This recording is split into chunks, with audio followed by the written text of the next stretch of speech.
Hey everybody, I'm going to try and put out a couple of videos today because I've been a bit tardy. This particular video is from a request from a viewer, so thank you very much for providing some of your own interests. So I hope this provides a bit of insight and helps with a little bit of what you're looking for. So again, I always start by making a point that I am not an MBTI professional or expert, nor am I a psychologist, but I do have the interest in the MBTI and how it's helped me make sense of the world around me and how I perceive them. So getting into it, this particular topic of interest was the difference between extroverted feelers and introverted feelers. So I'm going to be reading off notes, and I'm also going to be reading again from my handy dandy speed reading book.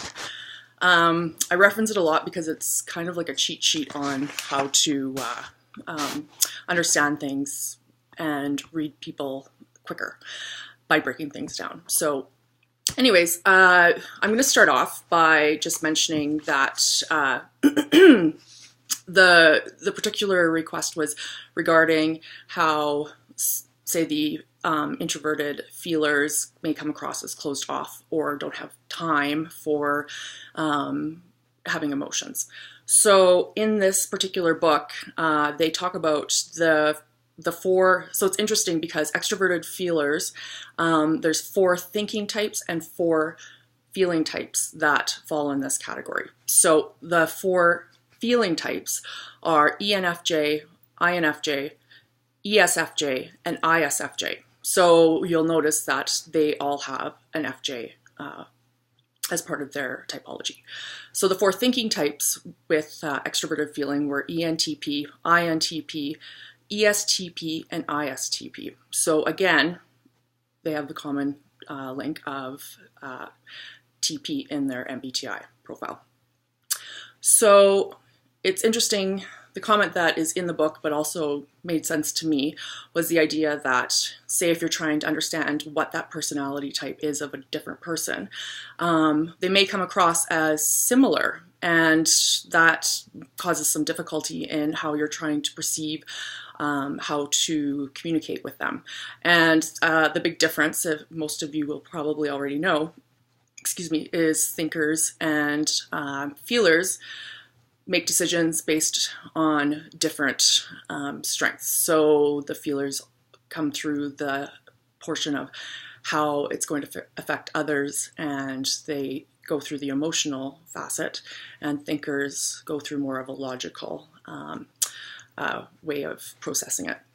So one thing that I found that's interesting, is the leftover 8 MBTI types have, really interesting because this kind of hit home for me. The inferior feelers, they are both myself and my husband. So I've spoken a lot about different examples from my experience and just making sense of, everyday life with a spouse. And so that was kind of neat to see that since both of us have inferior feeling, even though he is an F type, it doesn't mean that he uses that externally. So that was interesting. And then going further, going into the details and the characteristics of the FE profile versus the FI profile, I'll just read some quick things that they say here. So the extroverted feeling strive to connect with others. They try to please others and seek approval, can be charming and charismatic, and are physically expressive, and tend to praise and blame others, and tend to be appearance conscious. So because I'm not an extroverted feeler, I can't really speak to that. And since my husband isn't either, I don't have that as an example for our relationship side of things. So for the introverted feelers, there's a comment that they make first that I found really interesting. So by definition, people who introvert feeling also extrovert thinking. since people don't extrovert and introvert the same function, and it is almost easier to see what a person is extroverting or showing the world than what they are introverting and keeping to themselves. And I mean, that makes sense, but it's nice to see it on paper and see the rational view of that. So they go forward in the identifying characteristics of an introverted feeler, and they say appear rather impersonal and dispassionate, or more concerned with pleasing themselves than they are with pleasing others. Again, this is generalizations. They're not usually physically or emotionally expressive except to people very close to them or in private. This is especially true of the TJs, and I can definitely attest to that.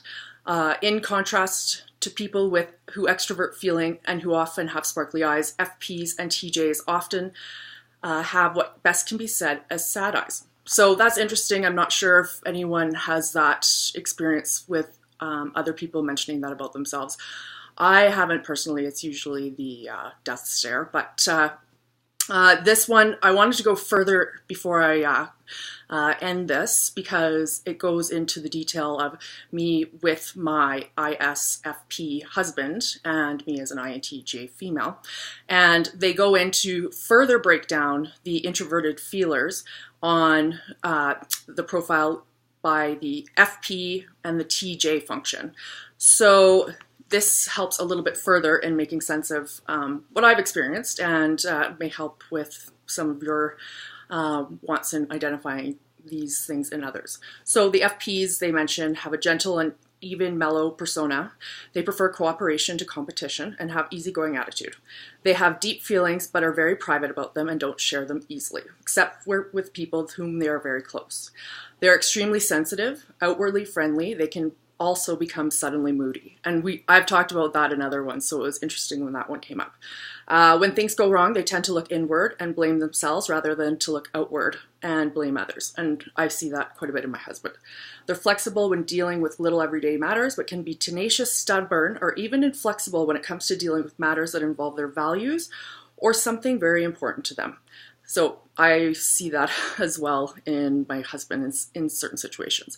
He is very laid back about just go with the flow, everyday things. But when he sees that there's something that he definitely wants to accomplish, or he sees, say, especially like integrity being breached, that just sends red flags and he gets very upset.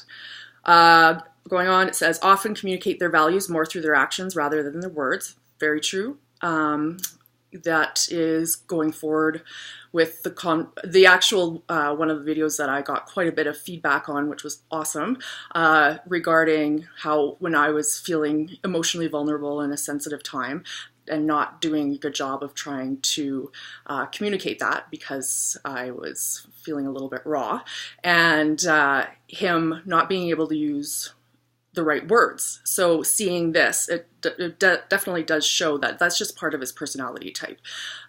It's not, I don't believe it's a male thing, myself personally. And they definitely do, or he does especially, provide a lot of hands-on support and partnership. So I definitely see that in my relationship. Not overly conscious of appearance and generally dressed to please themselves. My husband, I've had to give him a heads up that his shirt's inside out on more than one occasion before he was leaving for work. Can be self-deprecating and humble, and are often uncomfortable or embarrassed with receiving public compliments. Very true. He sets his own moral tone and his integrity speaks for itself, so he is kind of, he feels a little bit self-conscious when that praise is given to him.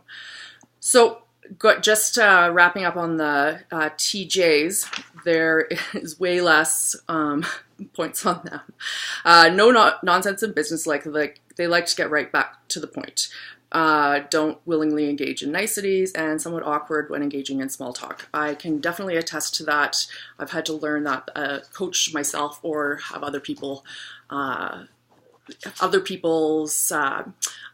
insights provide ways to mitigate that, so I can do the best for my career. Usually have and express strong opinions and can appear insensitive and unfeeling.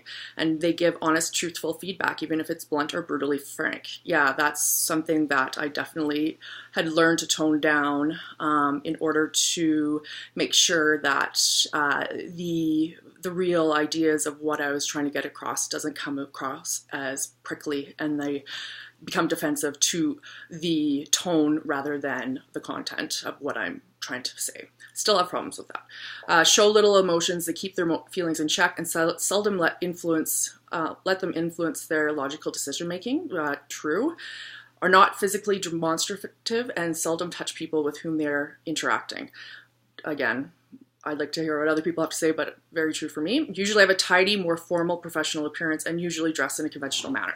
So usually, I mean, we've talked about the appearance thing before. It's more utilitarian and making sure that you're putting the image projected to the world that you want to convey. So anyways, that wraps that one up. It is extremely long. I apologize. Hope that made sense to the viewer.